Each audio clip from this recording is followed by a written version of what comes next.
Throughout the 80s and early 90s, Julian Gollop had worked on game after game, refining his designs with each passing project, but never making too big a splash anywhere outside of Europe. But with 1994's UFO Enemy Unknown, later renamed XCOM Enemy Unknown for its 1995 PlayStation port, Gollop's years of work had finally paid off with massive sales, critical acclaim, and the birth of a brand new franchise. But shortly after the original XCOM's success, it became clear that the titanic relationship built between Gollop's Mythos games and its publisher Microprose had begun to sink beneath the waves.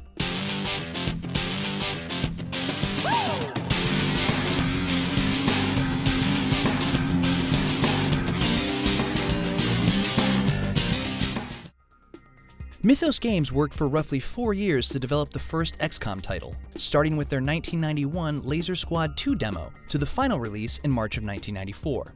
But once XCOM proved itself in the marketplace with over 500,000 sales, Microprose wanted more. It wanted a sequel, and it wanted it in 6 months. Needless to say, Mythos balked at Microprose's idea. In response, Gollop told the publisher that the only way his team could create a sequel with that short a turnaround would be to make only superficial changes to XCOM's graphics and gameplay. Instead, Mythos and Microprose found a middle ground. The publisher licensed Mythos' XCOM code and assigned the sequel to an internal studio. Meanwhile, Gollop and his team set to work on a third installment, considered the true sequel, that was scheduled for release after 2 years of development. Of course, the publisher's 6-month timetable for a sequel proved just as impossible as Gollop had predicted. XCOM Terror from the Deep wound up taking a year of development before it was released in June of 1995 for the PC. This time around, instead of fighting invaders from space, creatures from beneath the waves were, as the title implied, terrorizing Earth's citizens. Set several years after the events of the first XCOM, Terror from the Deep brought players from the same kind of strategic, squad-based gameplay, but underwater. The alien technology seized in Enemy Unknown didn't function in the sea, giving the development team a convenient excuse to set players to work with the same capture enemy technology mechanic from the first game all over again. Besides the new underwater setting, the other major change from the original XCOM was a ramped-up difficulty. Interestingly, due to the rushed final 2 months of development on the original version of Enemy Unknown, a bug managed to slip into the retail version that set the game's difficulty on easy, no matter what players selected. As a result, the harder difficulty of Terror from the Deep managed to leave a lasting impact on many gamers who were unaware of the first game's bug. Gollop wasn't impressed with Microprose's work, as he's explained in numerous recent interviews. To him, the game's difficulty was too high, and the game's missions were too tedious and often uninteresting. But his criticisms didn't matter much. Reviews for Terror from the Deep were generally positive. A reviewer for PC Gamer UK praised it as not only a great sequel, but a superb game in its own right. Others saw it for what it was, a rehash of the original with a new set of visuals and tougher enemies and AI, but still maintained that the game was good at its core. Ports to the PlayStation and 3DO consoles followed in 1996. Throughout Terror from the Deep's development, Gollop and his team at Mythos Games were working on XCOM's real sequel. Called XCOM Apocalypse, its development time had increased from the planned 2 years to 3, and it was given a bigger budget and far more attention than Gollop's first installment. Due to an influx of cash from the original XCOM's success, Mythos was able to expand its staff considerably.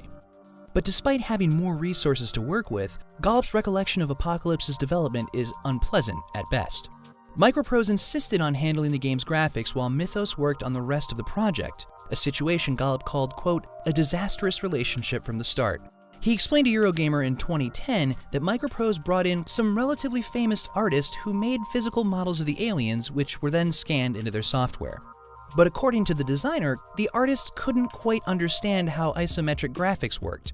The finished product, he said, was a disaster area.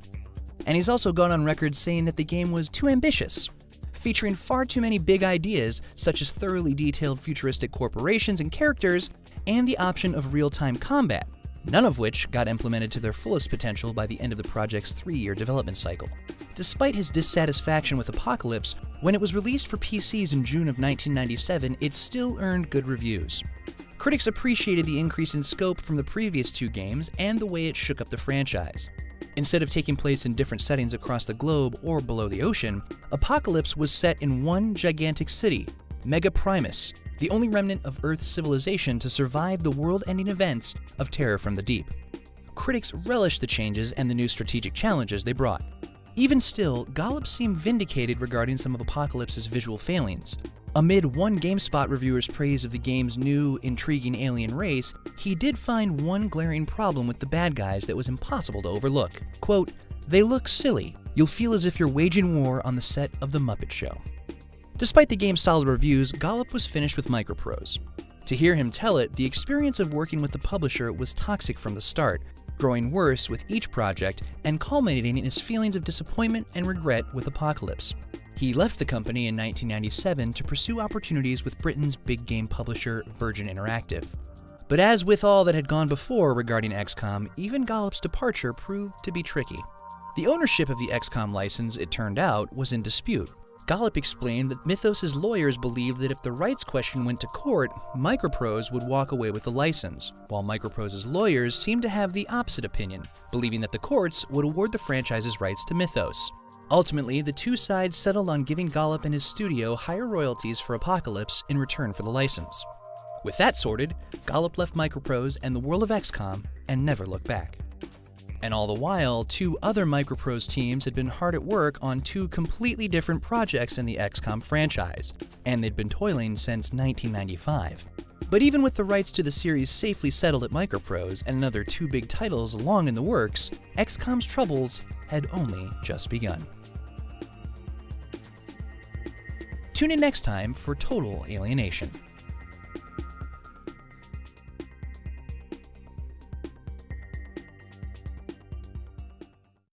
Stay close to me.